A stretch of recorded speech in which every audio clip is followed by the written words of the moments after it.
Do we need translations into various languages today? I don't recognize everybody in the room. Everyone speaking English? Yes. Okay, well, if we do need a translation into Portuguese or French or Russian or whatever it is, I'm sure we have a few devotees to help out there. Maori?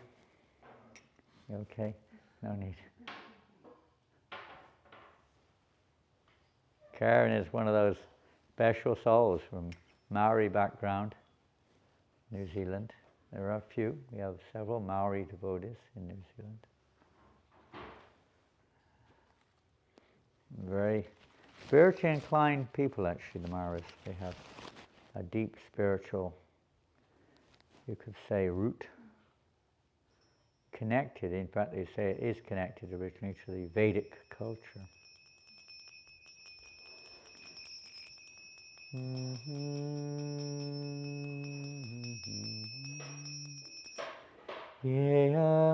Yeyanilo premadana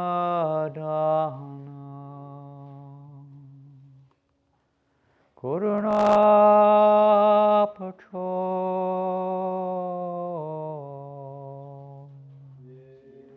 Yeyanilo premadana Karunapacho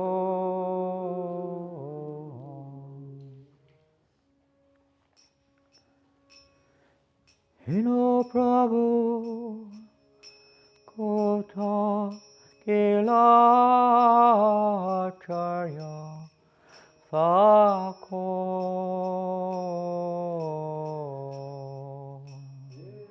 Hino Prabhu Kota Kilacharya Thako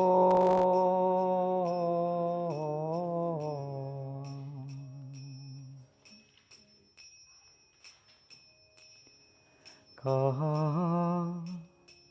Mora Swarup Rupa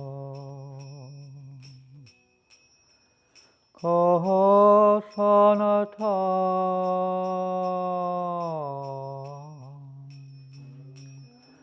Kaha Mora Swarup Rupa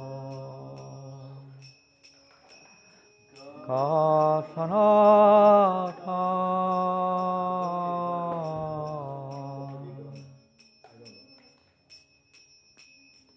Kahadasa Raghunatha Patita Pavan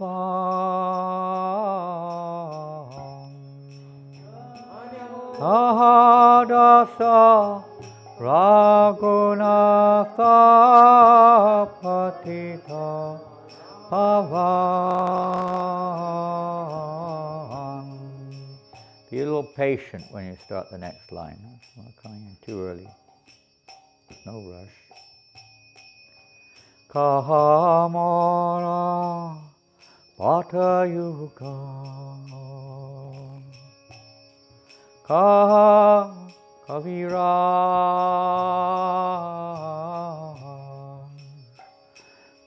Kahamara Bhatta Yuga Kaviraj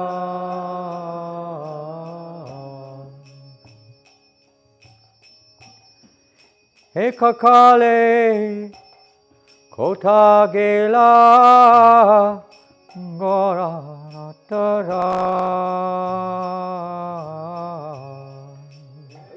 Ekakale Kotagela Raghunatha. Be a little bit patient, please, coming on the next line. Pashane Kutibo Mata Anale Pashivo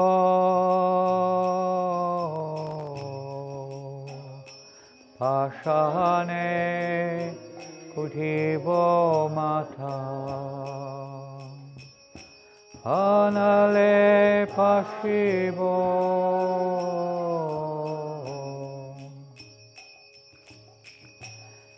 Goranga Guna Nadi Kota Gele Pavo Goranga Gunera Nidi Kota Elevavo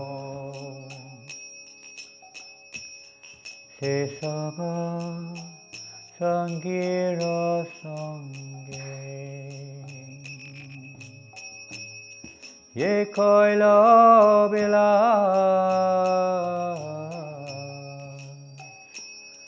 Sesava Sangira Sange Ye Koilo Bila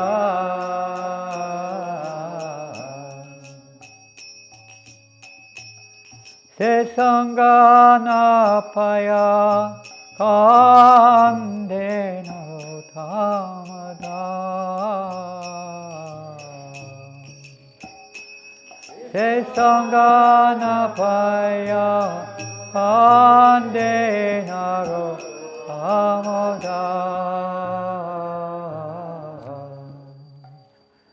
Yeyanilo premadana Corona Pacho Kehanilo Premadana Corona Pacho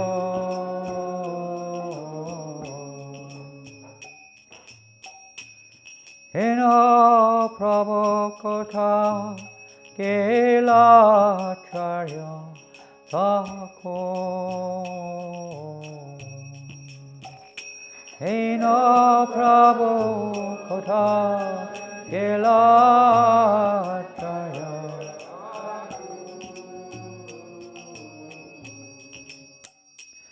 Kamara Swarupa Kasanatha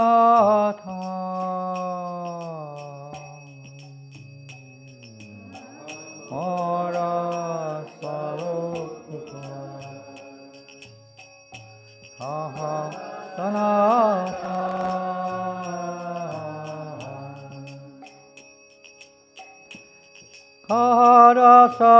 Karasarago Nasapatita Bhavan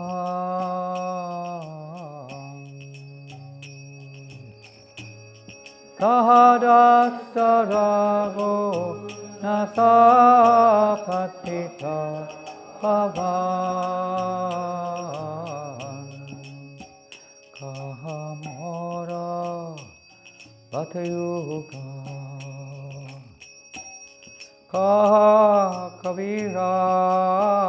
Kaviraj Kahamora Vatayuga Kaviraj Ekakale Kotagela Gora Nataraj Ekakale Kotagela Gora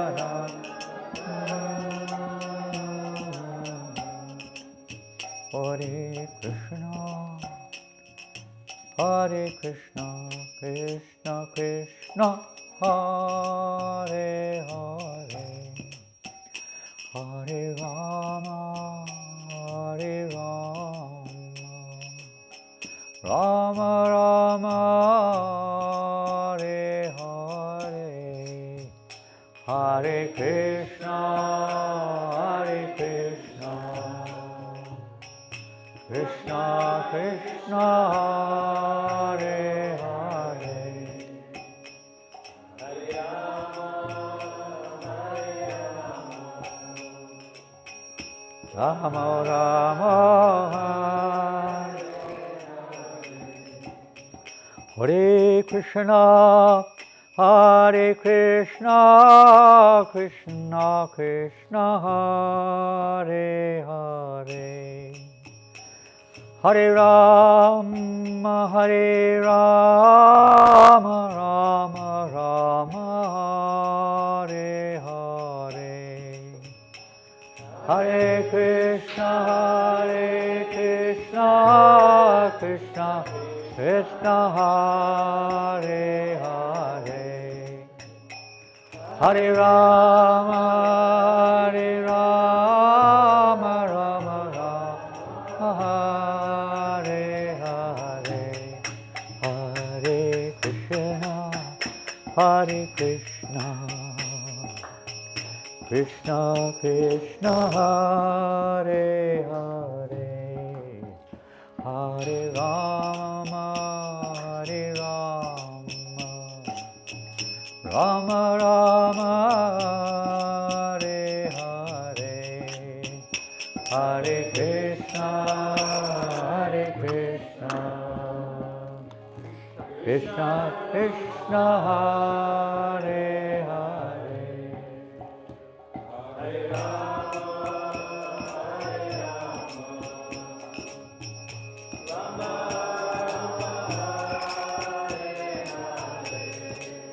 Hare Krishna, Krishna Krishna, Hare Hare, Hare Rama, Rama Rama, Hare Hare,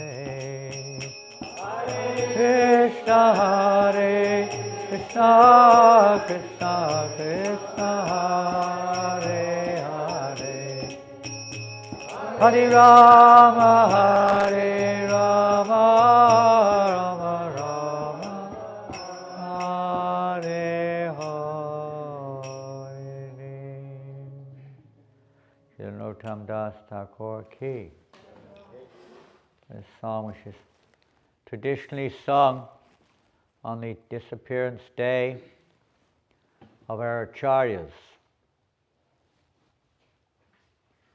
Our disciplic succession, the gurus, sometimes it's sung on the disappearance day of various devotees who are sincere followers of those great acharyas also. But particularly because the verse refers here to is a song by Raghunatha das Thakur, and he's bitterly, in one sense, we could use the word bitter in one sense, in another sense it's an absorption in another form of separation, an ecstatic experience of feeling close association with the devotees of the Lord in separation, but it's painful bliss or blissful pain. I don't know if there's such an experience in this world, but blissful pain of separation. So much so he feels like smashing his head against a rock. Most of the associates of Lord Chaitanya Mahaprabhu have left this world, and he's bitterly lamenting their absence, lamenting he was not present in their pastimes also. So in this song especially, he's lamenting the separation from the Goswamis, including Kaviraj Goswami, and his close associate Ramchandra, and of course his own spiritual master Raghunatha das Goswami, Srinivas, and other great personalities who are either his contemporaries or his gurus directly or through Siksha. So this is the greatest, according to Ramananda Roy, who personality who Narottam didn't have any association with, but Ramananda Roy was a very intimate associate of Lord Chaitanya. And Lord Chaitanya, when discussing with Ramananda Roy what is the greatest pain, he said, I know no greater pain than to be separated from the association of devotees. This is the most unbearable pain. Well, maybe we had to bear all kinds of material torments, but the separation from the pure devotees of the Lord, there is nothing more painful. We may not have experienced that pain because maybe we haven't really associated with them sufficiently. We haven't really understood the value or the depth of that association to feel the pain of separation. In one sense, one has to have, to feel the separation, one has to feel some presence with that which we're separated from. Otherwise, it's just an aspiration of some kind. So today we have the wonderful opportunity. We can't measure the good fortune of this privilege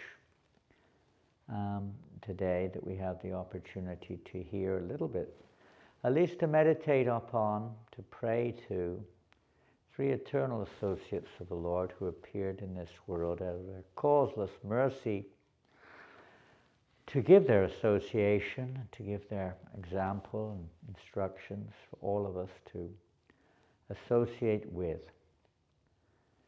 We hear in the Srimad Bhagavatam on two separate occasions, at least in the prayers of Prahlad Maharaj and in the words of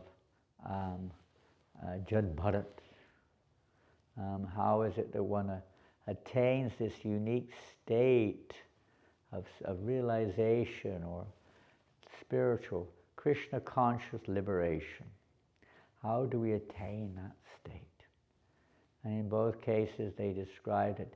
One has to smear the dust of the lotus feet of the devotees all over oneself. And that means we have to be absorbed in following in their footsteps, hearing about them, following the path which they've chalked, Mahajana Yena Kataksa Panta. We have to follow in the footsteps of these great souls. This is how we smear the dust. You can literally do it if the chance arises. The dust of the pure devotees, the remnants of the pure devotees, and the water, the foot water, the water that's washed their lotus feet, the Charanamrit. These three substances are very powerful. Any one of them can actually awaken love of Godhead. So today we can hear about them, Krishna willing, Krishna wills, and if they will, and if you will. Om Jnana Timirandasya Gyananjana Shalakaya Chakshuran Militam Yena Tasmai Shri Gurave Namah Shri Chaitanya Manobhistam Stapitam Yena Bhutale Swayam Rupakadamayam Dadati Svapadantikam Vandehang Shri Guru Shri Yuttapada Kamalam Shri Gurun Vaishnavamscha Shri Rupam Sagrajatam Sahagana Raghunathan Vitang Tang Sajivam Sadvetam Savadutam Parijana Sahitam Krishna Chaitanya Devam Shri Radha Krishna Padam Sahagana Lalita Shri Vishaka Anvitamscha He Krishna Karuna Sindhu Dinabando Jagatpate Gopesha Gopika Kanta Radha Kanta Namostute Tapta Kanchana Gaurangi Radhe Vrindavaneshwari Vrishabhanu Sutadevi Panamami Hari Priye Jaya Sri Krishna Chaitanya Prabhu Nityananda Shri Advaita Gadadhar Shivasadi Gaura Bhaktivinoda Hare Krishna Krishna Krishna Hare Hare Hare Rama Hare Hare Vanchakapatubhyascha Kripasindhuvyevacha Pranam Pavanebhyo Vaishnavebhyo Namo Namaha Namo Vishnupadaya Krishna Prastaya Bhutale Srimate Bhaktivedanta Swami Niti Namane Namaste Saraswati Deve Gauravani Vacharine Nirvasesha Sanyavari Paschatya Deshatarine. Hare Krishna. Welcome, dear devotees, today. And there's very little time to speak on these personalities. We'll just briefly try to recollect a few of their, say, unlimited glories. Of the three, normally we focus predominantly on Raghunatha das Goswami. Many of you have read the Chaitanya Charitamrita. How many of you have read the Chaitanya Charitamrita entirely, from beginning to end? 1, 2, 3, or 4, or 5. One other. Not so many of us. I think you've read the Chaitanya Charitamrita. Yeah, 6. And Gopaswami also, of course, I presume. Yes, it's wonderful. You can read this Chaitanya Charitamrita over and over again. Srila Prabhupada, on his journey to America, he mentions this in his diary, isn't it? In his diary, he describes how, what is it he mentions in his diary? Who remembers? The nectarine of his life. Yeah, he's hearing the Sri Chaitanya Charitamrita, which is the nectarine of his life. This is sustaining him on his journey. We also are on a journey. You know, Srila Prabhupada as our acharyas, this is his sustenance, keeping him alive on the journey. So this, of course, by the grace of Kaviraj Goswami, Krsnadas Kaviraj Goswami, and of Srila Prabhupada, of course. How this can be relished over and over and over again. It's ever fresh. And like all of the transcendental literatures, Chaitanya Charitamrita is ever fresh. Unlike mundane subject matters. One of the natures of bhakti ras, unlike mundane rasa or pleasure, bhakti rasa has unlimited, unending, you could say, ecstatic effect. So Krsnadas Kaviraj Goswami, who I'm not going to get into any of the detailed historical aspects particularly here today, but more perhaps some of the essential features of their coming, their service. But he was not very much actually as mentioned about his earlier life. Even no one really has ascertained whether he was married or not, which ashram he was in, which varna he was in. It was not understood clearly. But what was understood clearly was that he was an eternal associate of the Lord, a pure devotee of the Lord. Can't remember, I think he's Kasturi. Kasturi Manjari, I can't remember, I think it's Kasturi. Someone can correct me if I'm wrong. He's a Manjari. All three of these personalities are Manjaris in their eternal relationship with Radha and Krishna. So a significant event, or an event which is very significant to all of us,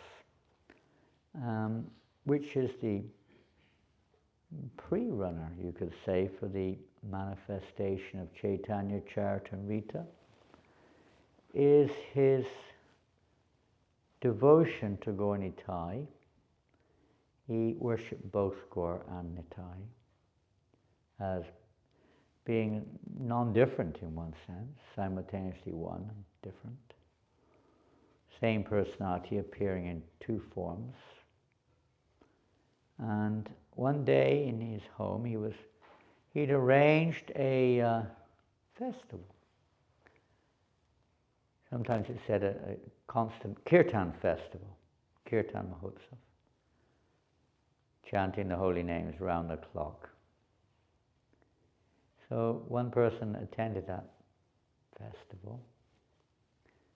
He had a priest there. His name was Gunaraj Khan. Gunaraj Khan was a devotee, but maybe not so advanced, but he was a devotee. And he was the priest at this festival, during the pujas. And one great devotee of Lord Nityananda came to the festival. His name was Miniketana Ram Das. Like many of Lord Nityananda's associates, he was quite eccentric. he also used to play the flute. And he came to this festival. And when he came, because he was, in one sense, non-different than Lord Nityananda. He was one of his eternal associates. But this Gunaraj Khan didn't even budge an eye when he came in. So Miniketana Ram became angry, strange, in a sense, because he said, now we see another form of Romaharshana. You may have read in the Bhagavatam how Lord Balaram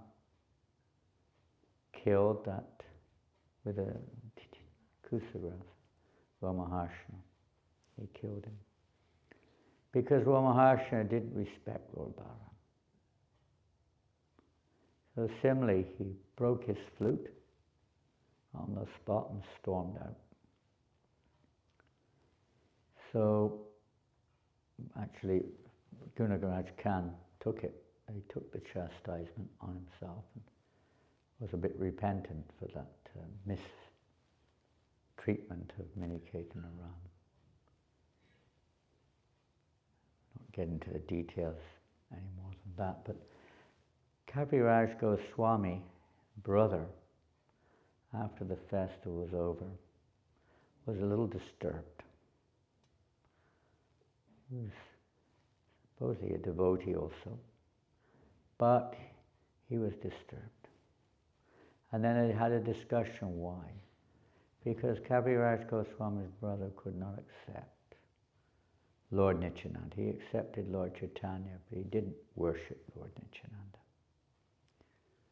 So Kaviraj Goswami became very angry with his brother.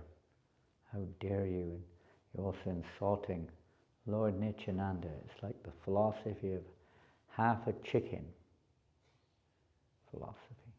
How can you have a chicken? You have to have both the head as well as the rear part. You have to have the whole. You can't have one without the other. Better be an atheist, he told him, than to accept one and reject the other. And it was a heated debate, and that was that. So in due course, that very night, Krsnadas Kaviraj Goswami had a dream, and in the dream, that same Lord Nityananda, not the same, Lord Nityananda appeared in his dream. And he could see he was also Lord Balaram, appeared in his dream. And he was very happy with Krsnadas Kaviraj. So happy. And that he had spoken like this.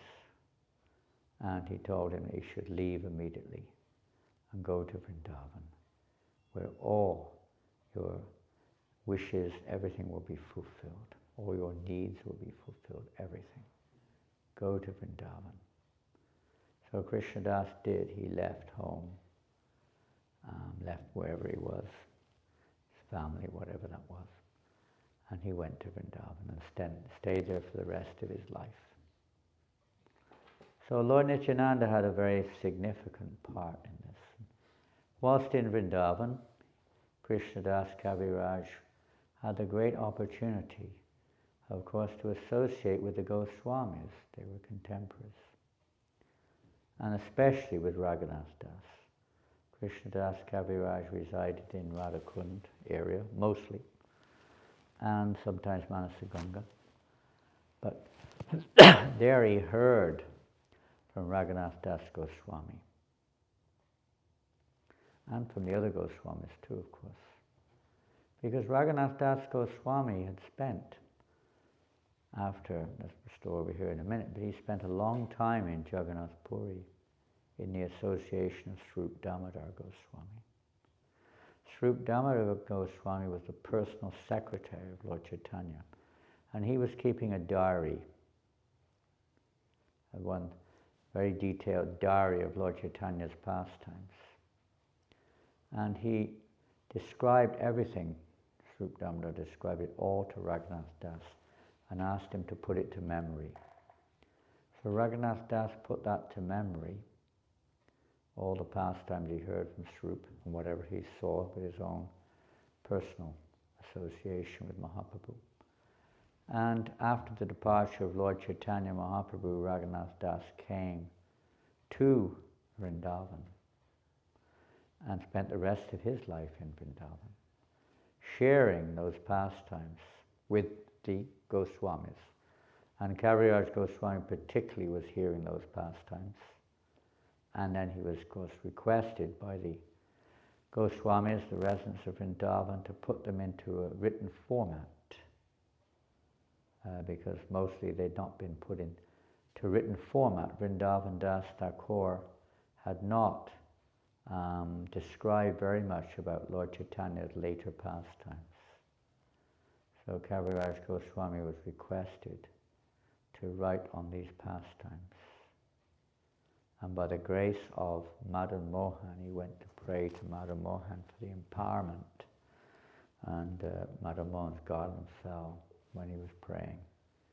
And the priest put it around the neck of Krsnadas Kaviraj. So there's a little insignificant, we could say significant aspects of Krsnadas Kaviraj Goswami's very essential, very important. One, the necessity of receiving the order of Lord Nityananda, and two, the devotees receiving their order and following it, taking the instructions of one's life and soul, as Prabhupada did the same thing, to publish the Srimad Bhagavatam, same thing, life and soul. And in regards to Srimad Bhagavatam, Raghunath Bhatta was he was the son of Tapan Mishra. Tapan Mishra was in fact, surprisingly enough, when Lord Chaitanya Mahaprabhu went to Bangladesh, where it was East Bengal in those days, on the guise of raising some money, he'd just gotten married to Lakshmi Priya, and he wanted to collect some funds, some wealth, in order to sustain his grihastha life. So he went to East Bengal, and exactly what the intention was financially, but his intention was not really that, but that's on the guise of that. But whilst in East Bengal, he met Tapan Mishra, who was residing there. And Tapan Mishra's son, who was later to be Raghunath Bhatta Goswami, was maybe not born at that time, but he was born there in East Bengal. But Lord Chaitanya, the first time he manifested his mission was externally, was to Tapan Mishra. He taught him the Yuga Dharma, the glories of Nam Sankirtan. That was the first record of Lord Chaitanya Mahaprabhu. This is before he manifested this in Navadvip, before his initiation even. So Tapan Mishra was obviously a very special devotee. And Lord Chaitanya gave him the order to go to Varanasi, of all places. Varanasi, most of you probably know, is the seat of the Mayavadis. Mostly, predominantly Mayavad, Kashi, Lord Shiva's abode.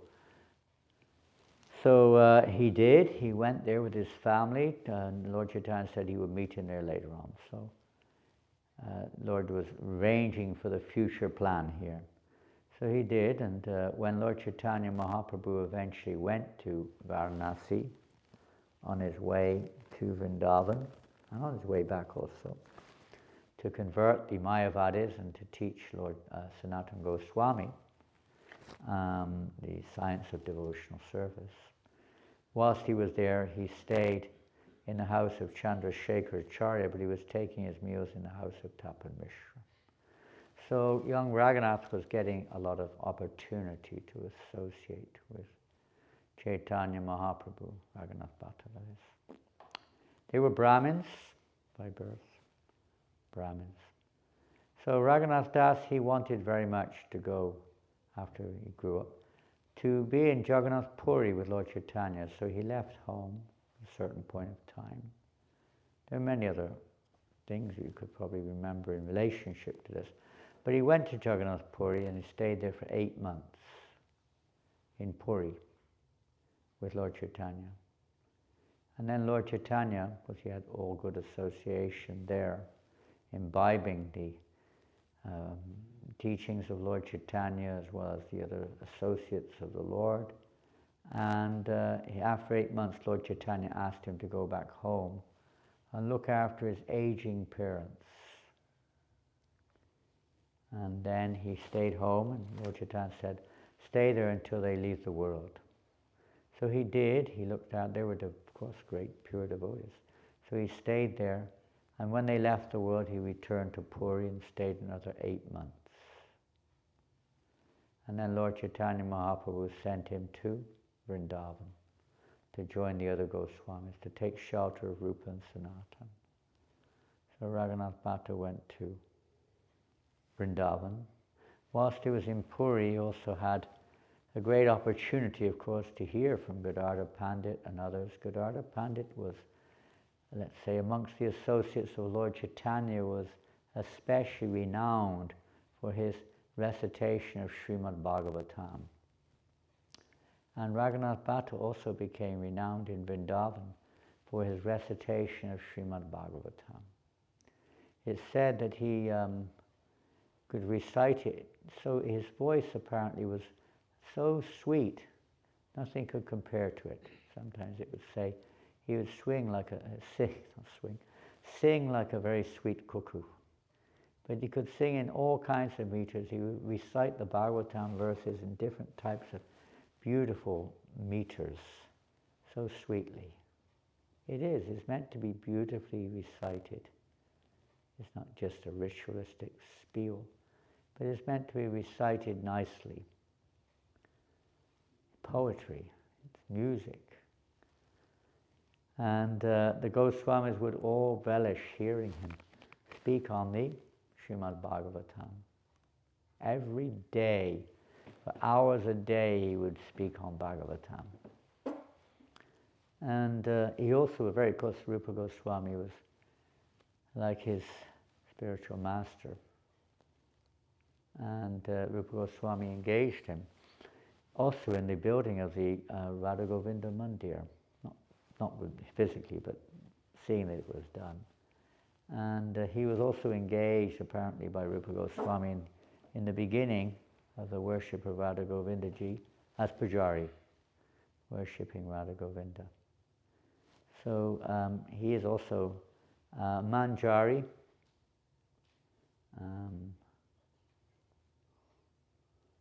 As he Raga Manjari. He was Raga Manjari in Krishna Lila. And his samadhi is there. It's 64 samadhis, I think his samadhi is there, near the Radha Govinda temple. And Raghunath Das, who is the most, in the Krishna, if we look in the Chaitanya, Raghunath Bhatta didn't want his name mentioned.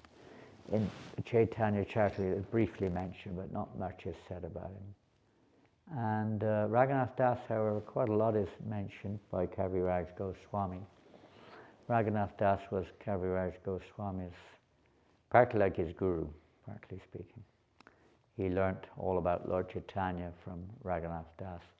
So Raghunath Das, this is very long, because much information is revealed of his life. And he didn't come from a Brahmin family, unlike Raghunath Bhatta. Nobody knew which family Krsnadas came from. But Raghunath Das was from a Vaishya type family. His father, Govardhan Majumdar, Hiranya Majumdar, anyway, one of them was his father. They lived in a village called Saptagram, I think. They lived in a village in Bengal, somewhere north of Calcutta. And they had a priest, Bhagavanacharya. He was a great devotee of Lord Chaitanya. They were very fortunate. And when Haridas Thakur came, after Haridas Thakur left Benapole, after he delivered the prostitute there, Haridas Thakur came to that place where Govardhan and Aranya Majumdar were residing. And he spent some time there. And Raghunatha Das was a very young boy at that time. And he got a lot of association with Haridas Thakur. And you could say Haridas Thakur was his Siksha Guru in that sense. But he basically guided Raghunatha Das at that point. And of course Haridas moved on. But Raghunatha Das then, in due course of time, he appeared in this world about 1496 or something like that. And as a child, of course, he was raised in his family were very rich. They were big landowners, tax collectors, very rich, brought up in opulence, great opulence. His parents and uncle, they were actually devotees of Lord Chaitanya also. They were devotees. But they were a bit materialistic. They were described as materialistic devotees. But of course Raghunatha Das heard a lot about Lord Chaitanya Mahaprabhu, and he was extremely eager to hear more and more and more. When Lord Chaitanya took sannyas, said that Raghunatha Das was able also to get a little bit of his association in Shantipur. And then when Lord Chaitanya went to Jagannath Puri after some time, and he returned back to Bengal. By this time Raghunath was a grown man, grown youth, but he was mad to go and join Lord Chaitanya. But he was the only son, and he was, although they weren't exactly Kshatras, they were like landowners, were looked at as like kings, a Kayasta community in Bengal. They're considered to be Shudras actually. But anyway, they're like kings. They own lots of land, they raise all the tax and so on. They work under the king. And there's lots of stories there how Raghunath was an expert businessman also, an expert diplomat to relieve his family from big problems. But we're not going there. So anyway, Raghunath Das was always trying to leave home to go to Jagannath Puri. He couldn't bear, after having had a little association with Lord Chaitanya Mahaprabhu and hearing all about him, he wanted to leave home. His parents were in great anxiety. Their only son kept trying to run away. They had many servants who would keep him tied up, keep him bound, or bring him back if he tried to escape. He couldn't get away, so the parents said, what to do with this boy? He's mad. He's mad. Well, I know what we can do. We will get him married. Good way to tie him down. So they were a very rich family.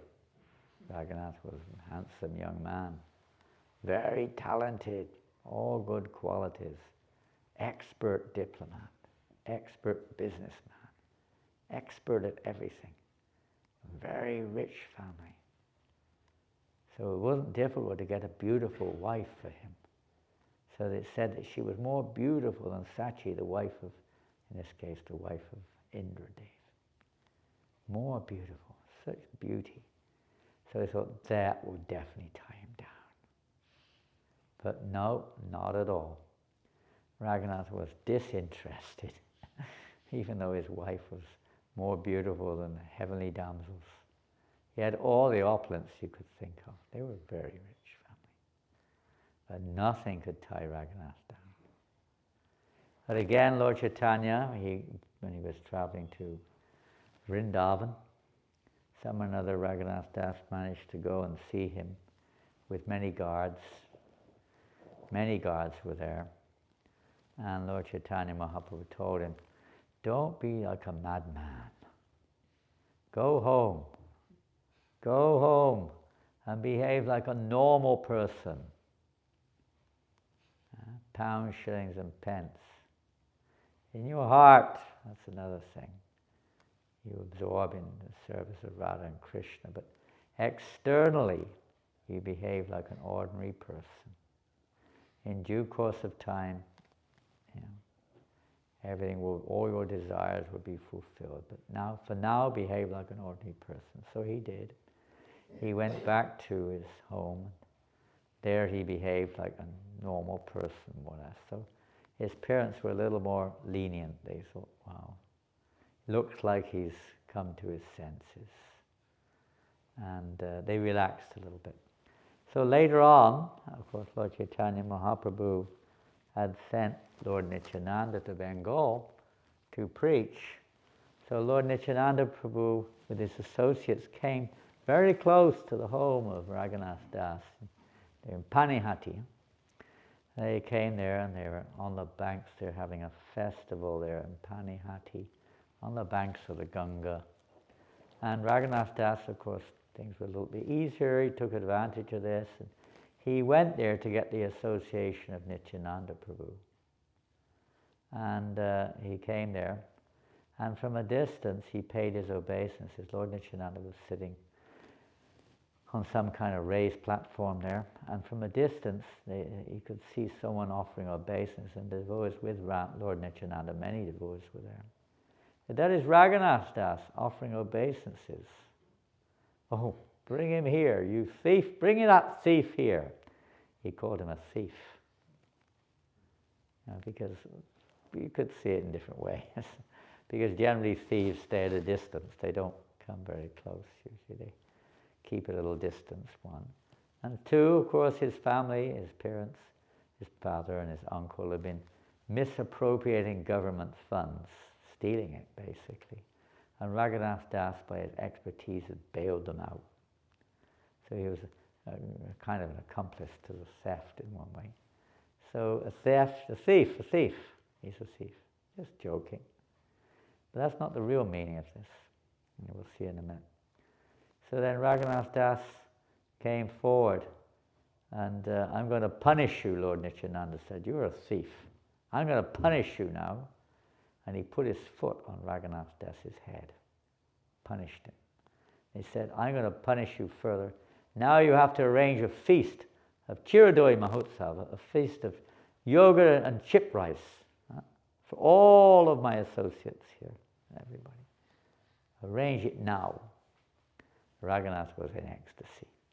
Being from a very rich family, and he had access to much wealth, he immediately arranged all kinds of Brahmins appeared, all the various utensils, all the various ingredients. Everything was quickly brought together, and all the Brahmins were preparing this wonderful, wonderful chip rice.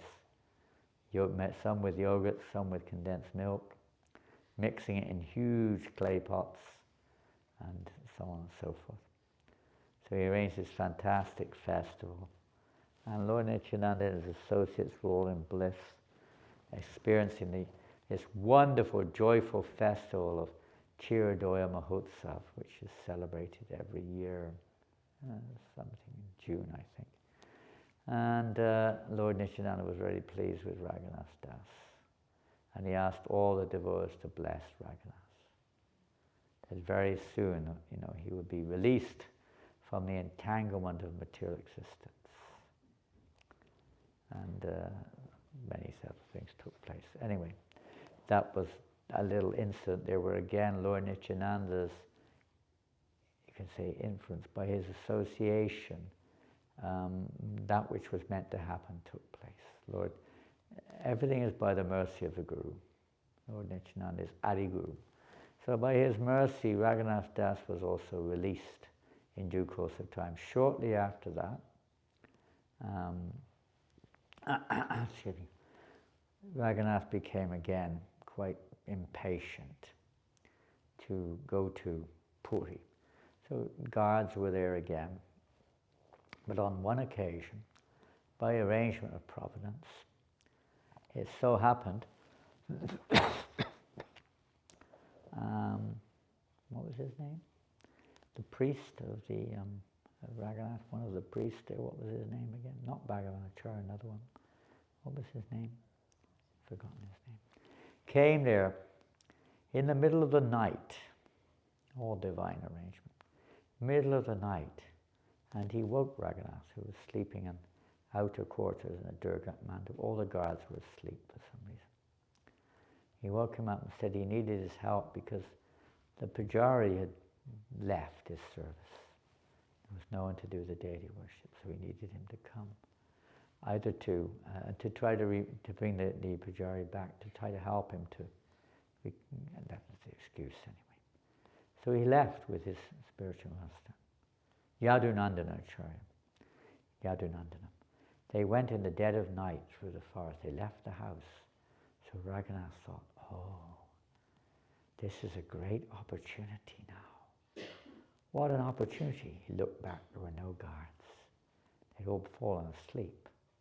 Nobody. He was alone with his spiritual master, well, his priest, like his spiritual master. Sometimes said his spiritual master. And he assured his spiritual master, don't worry, I will go and convince your priest to come back. You don't need to stay. There's different stories here, but this is the one story. And so that Yadunanda went on, and Raghunath Das took advantage of this. He disobeyed his spiritual master for a higher purpose. We have to be careful. He went the opposite direction, entered deep into the jungle, into the forest, carefully making sure there was nobody around, and he went through the jungles in the dead of night towards Puri. Of course, when the sun rose, all hell broke loose at home. Absolute panic. And guards were sent in every direction, but nowhere could they find it. They went to Yadunandana Acharya. He said, I don't know what happened. And he was with me, and then he went to bring the priest, but I don't know what happened after that. He's not with me. They were, at that time, all the devotees were going to Bengal for Rath Yatra. The priest called up with a party of Shivananda saying, but no Raghunath, never heard of him. Where he is, we do not know. Oh, it was a terrible scene at home. What a terrible scene. The end of the world, practically. But Raghunath Das was heading as fast as he could. It took him maybe 12 or more days to reach Puri through the jungles. He did hardly ate anything the whole time. He couldn't stop. He just was eager. There's nothing on his mind except to reach Puri and surrender at the lotus feet of Lord Chaitanya Mahaprabhu. So eventually he reached Puri, and Lord Chaitanya saw him, of course, he recognized him immediately. I see, Lord Nityananda, his mercy has saved you now from the deep, dark well of family life. I won't give some of the descriptions of that deep, dark well, but he saved you from that deep, dark well. Lord Nityananda saved you. How did he save him?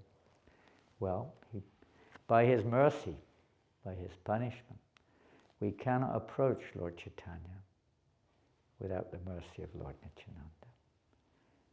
We know that we have to pray and meditate on Lord Chaitanya, but it's by the mercy of Lord Nityananda, by the mercy of the spiritual master only, that we can attain Krishna. So why Lord Nityananda called him a thief?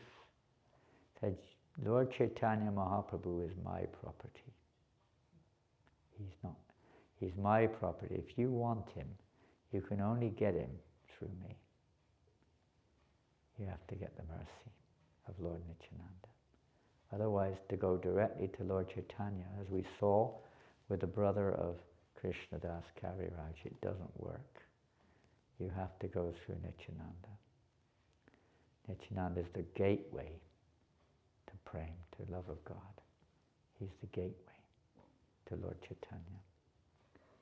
So in this way, Raghunath Das received the mercy of Lord Nityananda, and he was put under the shelter by Lord Chaitanya himself of Swarup Damodar. He became the Raghu of Swarup. He was always with Swarup, practically speaking, not always, but he was constantly under the shelter of Swarup Damodar Goswami. And he resided in Puri for the rest of his life, the rest of Lord Chaitanya's manifest time. Many years, many years, witnessing all the wonderful pastimes and hearing from Swarup Damodar.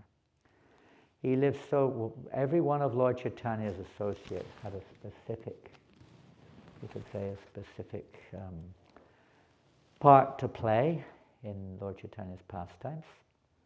And Raghunatha Das, one of his main parts was pure renunciation. Pure renunciation. So was he coming from a very rich family? After a while, his family heard that he was residing there, realizing there's nothing more they could do. It was all over. He'd gotten Lord Chaitanya's grace now, and there's nothing they could do. So they were sending wealth for him regularly, and Raghunath was using this to host all the devotees. Nice prasadam. After a while that stopped, and he was begging at the Singadwara gate. After that stopped, he was just accepting whatever free food was there in the counters. There's personal reasons for all these things. Lord Chaitanya was pleased by this, by the way. And then after a while, he stopped doing that, and he was just going to the place where the leftovers, the waste, that, sometimes we throw out the rice or something which has gone off, or it's just, burned or something. You throw it out somewhere into a pit somewhere. So he was going there and he was sorting out the rice, washing it, and that was his sustenance. When Lord Chaitanya came there one day to see what was now going on, and he saw Raghunath there washing the rice and cleaning up the rice, he said, "What are you doing here? What happened? You used to invite us for a feast every day, but now I see you're feasting on your own. You're not inviting us anymore." And Lord Chaitanya tried to grab some of that rice, and Raghunath, "No, my Lord, this is not fit for you." And Lord Chaitanya grabbed it. He said, "I've never tasted such transcendently blissful prasadam in my whole life." So ecstatic prasadam. Transformed. So in this way he was residing there, but eventually after Lord Chaitanya Mahaprabhu's departure, he'd ordered him to go to Vrindavan. He gave him a Govardhan Shila and some conch shell necklace, whatever you call it, as his own personal property. These were worshipped by Lord Chaitanya. He gave them to Raghunatha Das and told him he should go to Vrindavan in due course of time. So Raghunatha Das did. He went to Vrindavan, but he was desiring to jump off the top of Govardhan Hill. I guess it was a bit higher. It's not so high. You could jump off probably, but it's not so high. But he was planning to give up his life. What's the use? Lord Chaitanya has left the world. But Sanatana Rupa, they told him otherwise, and then they kept him there in Vrindavan for the rest of his life. He stayed in Vrindavan, mostly residing at Radhakund, here and there, sometimes at Manasiganga also. And many things took place. He, Raghunatha Das, was particularly, these three Goswamis particularly are listed. Sanatana Goswami as a Sambandha Acharya, and Rupa Goswami the Abhideya Acharya, and Raghunatha Das the Prayojana Acharya. He's teaching the path to the highest perfection. Sanatana Goswami is giving all the Sambandha, all the foundation, the knowledge, the goals, the directions. Rupa Goswami is practically giving us the you could say, especially in the form of, for us anyway, not just by any means, he's giving everything, but the path which leads to that fulfillment of that knowledge, that Sambandha. Raghunatha Das is the manifestation of that fulfillment. Although they appear to be in the mood of sadhaka, practitioners, they're practicing devotional service in that topmost mood of spontaneous devotion, you could say. But they're practicing it in order to show the path to perfection. That what is the highest prayojana, Krishna Pamartha Mahan. The goal of all of our activities is Krishna Pamartha Mahan, to love Krishna. And this is a big topic which we only hear about, we have no realization of. But he's the manifestation of that perfection. But he's appearing as a practitioner, as if he's a sadhaka, hankering and considering himself the lowest of the low. And as do all the great devotees, particularly in this world, they're manifesting the mood. It's not so much the activity, but the mood in our activity. The whole purpose of our activity is to change our mood. It's not just to do things as if some magic thing takes place by chalking up numbers and doing this, that, and the other. That has to be there as a foundation. But we don't live in foundations. The foundation must be there, structure must be there through Vaidhi Bhakti. But he's very much, he's also, you could say, the leaf of sadhana, or the practice of devotional service, has two sides. One is the Vaidhi Bhakti path, and one is the Raganuga path, spontaneous devotion. And they're supposed to go, Vaidhi Bhakti is supposed to evolve into Raganuga, spontaneous attraction. So Raghunatha Das is also considered amongst Lord Chaitanya's associates. We follow Raghunatha Das's path, Rupa Raghunath, as we see Krsnadas Kaviraj ends every chapter by offering as obeisances to Rupa and Raghunath. The path and the goal, and the means to attain that goal are it's kind of a bit, you could say, esoteric, that's the very word used. Internal esoteric path manifested by Raghunatha Das. And this is the path, some devotees, they try to practice the behavior, you could say, of a perfected soul under the direction of a pure devotee, but that is a very rare situation. The path given by Raghunatha Das is the internal path. And how is that manifested? We practice externally spiritual sadhana, and internally hearing, chanting, remembering are going on. Internally that meditation, or hearing in our case the holy name, trying to remember whatever it is. It may just be service at this point of time, trying to occupy our inner consciousness completely in one way or another in devotional service. And as gradually our heart becomes cleansed in this way, the manifestation, as we become free of anarthas, by the practice and by the absorption within, on the inner way, you could say, in service, on meditating on the service, meditating on the deity, meditating on the holy name, on the Shastra, on devotees, and so on and so forth, whatever is there within our practice, that gradually the heart becomes cleansed, and as the heart becomes freed of anartha, one becomes fixed in devotion. And in due course of time, because we're following, this only takes place, generally speaking, by the mercy of devotees, by the mercy of Krishna possible, usually by the mercy of devotees. Then naturally one's relationship with Krishna begins to manifest. This is the internal path, the path which our acharyas have focused upon in our line particularly. And it's not something which we speculate on, it's not something we try to implement, it's not something which we try to, what is it, tell me my swarup. It's not like that. It manifests naturally when the heart is cleansed. Nityasita Krishna Prem Sadhu Kabanai Shravanada Shuddha Chitte Kali Udai. Is a natural awakening, just like the sun. When the sun rises, everything becomes clear. Because it's already there in our consciousness, that love of God, and it naturally awakens as the heart becomes purified.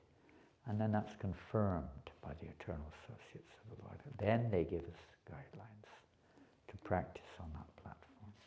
It's not something which is premature, it manifests, it awakens within the heart. So that's Raghunatha Das. Externally, he's showing the method for that awakening, and we see even in Vrindavan, he was undergoing all kinds of austerities. He was practically not eating. We don't need to do that. We don't need to do that. We follow our spiritual master's path, instruction of spiritual master. We're not on that level anyway. We're Vaidhi Bhaktis, trying to become sadhakas, trying to practice devotional service. We may be neophytes, Those neophytes, we're not very advanced. Krsnadas, whatever we are, offensive, whatever we are. And to purify us of this, let's say, immaturity, or to help us to mature, we have to cultivate devotional service under the direction of an eternal associate of the Lord.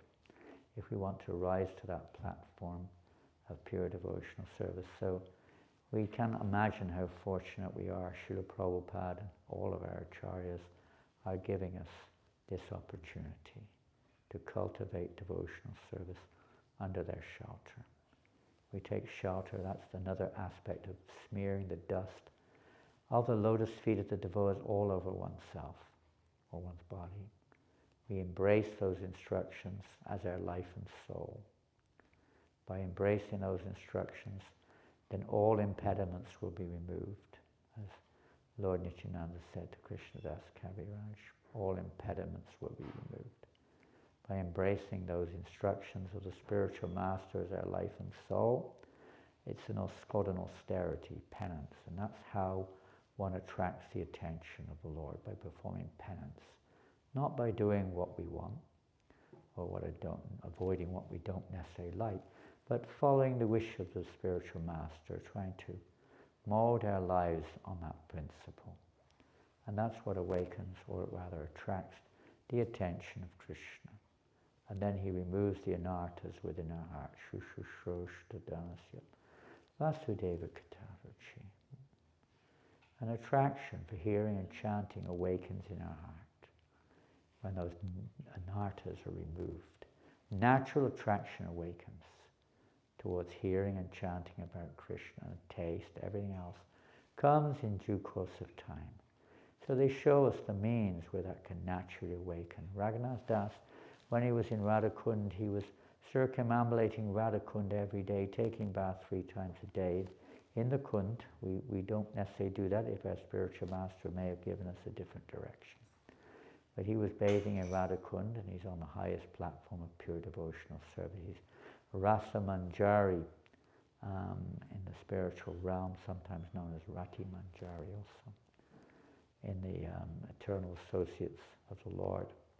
Very special situation. And he was paying obeisances every day to the deity or the Lord in his heart at least 1,000 times a day, and 2,000 times to Vaishnavas. Every single person who would enter, he would pay obeisances, at least within his heart. And he was paying Dandavat Parikrama of Radhakund every day, as well as chanting 64 rounds. He also compiled several books, Mukta Charita and what's the other one called? 2 other books. Do you remember them, Goswami? The books of Raghunatha Das. And we have, of course, Manashiksha, that was compiled by Raghunatha Das, Manashiksha, and also Valapakusamanjali, which is presently being presented by Shivaram Swami Maharaj with commentaries, etc. And other books by Raghunatha Das he was also writing, revealing the inner path of devotional service. He was so absorbed in his service and association under the shelter and guidance of Rupa Goswami also. And Rupa Goswami is the head. He's the immediate assistant of Lalita Devi, and all the other manjaras work under him. So under Rupa Goswami he was performing these activities. And when he was, there's some nice little stories which we'll cap on. When he was in Manasi Ganga, one time Sanatana Goswami was performing his bhajan mostly in Manasi Ganga. And Raghunatha Das was there for a while performing his hearing, chanting, worship, bhajans and so on. And he had no bhajan, he had no kutir. He had no bhajan kutir. He was just open in the open air. So, and that, a wild jungle in those days, not like now. There was no town or anything like that. It was a jungle. It was pretty jungly even 40, 50 years ago. But then it was all jungle, practically. Tigers were there, so many dangerous animals. So he was sat there on the banks of Manasa Ganga. And there were tigers right nearby. And Sanatana Goswami noticed this from a distance. What is this? Then he saw Krishna standing nearby, basically keeping the tigers away. What is this? And he kind of mildly chastised Raghunath. What is this, you know? You're sitting here performing your bhajan. Very dangerous, there are tigers nearby. Don't just think Krishna will protect you. You should, why should we engage Krishna like this? You should make the arrangement. Don't just say Krishna will protect you. Make an arrangement. You should have a kutir. Raghunatha das wasn't too interested in all this external things. So he went to Radhakund. So he was still sitting there Radhakund to them was just a little pond. It was not like now. Lord Chaitanya discovered Radhakund and Shyamakund, but there were just two little ponds. He would sit there chanting. And in the middle of the hot season, blazing hot sun, no shelter, he was sat there. The sun was beating down on him. He was so absorbed in his internal devotion to Radha and Krishna. He was oblivious to the fact that he was literally getting burned by the powerful sun. So Sanatana happened to be coming by again, and he saw, he's still not built his kutir. Dear me. Then suddenly he saw, my goodness, what's happening here? He saw Radharani was stood there, holding her sari over Raghunath Das's head to protect him from the sun. And she herself was sweating like anything. And that, when he came close, Radharani unmanifested herself. He started to chastise him. This is too much. First you engage Lord Krishna. Now our worshipful Radharani. No way, you must build a kutir. So then okay. So then they arranged for a kutir. And of course he was very Radhakund, Shyamakund, was Raghunath Das's special seva to Radhakund and Shyamakund, to Radha and Krishna. All by the arrangement of the Lord, that rich merchant, Seth, his name was Seth, had so much wealth he wanted to donate it in Bhadrakrashram, but Badaranayan appeared to him in a dream, said, no, go to Vrindavan, give all of that wealth to Raghunath Das, and he will use it for the renovation of Radhakund and Shyamakund. So he did. He went to there, and he was told that if he says no to it, just tell him, I've told you to do this. So the merchant went there and offered all this wealth to Raghunath Das and convinced him that this is the desire of Radharani and Krishna. These kunds should be renovated with nice ghats on them, everything nice. So he did. He engaged people in building the kunds, beautiful Radhakund and Shyamakund, odd shape because the Pandavas were residing there. It's another story, in the form of trees. So they had to make it around the trees. And Raghunath Das, in this way, was serving Radharani and Krishna as a manjari. And he spent the rest of his life there in this seva. He was so attached. I mean, as you heard probably many times, there is spiritual competition. There are, in this world we have political parties. We have all kinds of competitions in this world. There, transcendental competition is there to increase or enhance the excitement, to enhance the pleasure of the Lord. So you have Chandravali's party and Radharani's party, and they're always opposed to each other. So one day there was one devotee there in Radhakund, and it just goes by the name Das, but Raghunath Das was just eating once every few days a poundful of buttermilk. That was his only foodstuff, and hardly sleeping an hour or two, if that, a day. So he was just taking a tiny morsel of buttermilk, practically. And he would take it in a leaf cup. And one day, what this Das thought was in a place called Sakistali. Sakistali happens to be where Chandravali, that's her base, her base camp. And he saw these beautiful leaves there, big leaves, very big. So he got some of these leaves, and brought buttermilk in these big leaves. He was bringing the buttermilk for Raghunatha das regularly. So he brought these big leaves, and Raghunatha das saw these leaves and said, wow, where have you obtained these wonderful leaves? And then he told him. Raghunatha das took the leaf and just threw it on the ground. Angry, how dare you do this? How dare you go to the camp of Chandravali? And we will not touch anything from that place. He was human, he's so chaste in his service to Radha and Krishna. Anyway, this is Raghunatha das teaching us we can imitate, we follow, following the footsteps, whatever sadhana we've been given, we follow that, but we don't just stick with the, we want to change our hearts. The purpose is to change our hearts, not just to do things, expect some kind of magic wand to flash. We have to, desire a change of heart.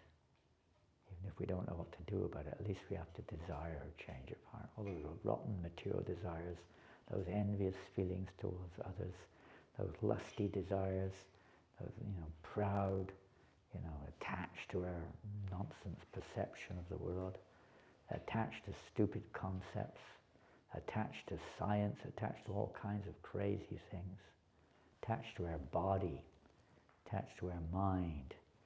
We have so many attachments. Attached to our sleep, attached to everything you can think of except for Krishna, practically. Okay, that may be what it is, but at least we have to desire a change. Desire a change. And with that sincere desire, then one by one we pray and hope that some changes will take place in our hearts by the mercy of Lord Nityananda and the mercy of Lord Chaitanya. Changes may take place in our hearts. Srila Raghunatha das Goswami ki jai. If you go to Radhakund, there is the samadhi of Raghunatha das there on the banks of Radhakund. Practically is an amazing atmosphere. Kaviraj Goswami samadhi is also, I think, on the banks of Shamakund, and also in Radha Damodar temple, like that. Srila Raghunatha das Goswami ki jai, Srila Raghunath Bhatt Goswami ki jai, Srila Krsnadas Kaviraj Goswami ki jai. All glories to Srila Prabhupada, whose grace alone has made whatever little tiny access we may have available. Let's not waste that little opportunity. Take that opportunity. It's very rare, and reminding us of life's goal. Try to focus on the goal and work toward it. The whole purpose at our stage, Cetodarpanamajam, is the change of heart. By exposing ourselves to that transcendental sound vibration, try to hear the sound, try to hear with faith that by sincerely trying to hear the sound, the heart will change by the grace of Krishna, and if we so desire, we have to have the desire. Don't be lazy. Srila Prabhupada ki jai. Om Premanand. Hari Bol. Hare Krishna.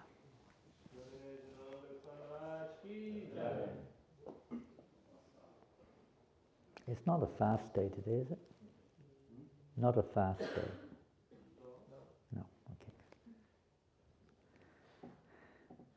And we're just serving one little leaf plate of buttermilk in a leaf cup. Hare Krishna.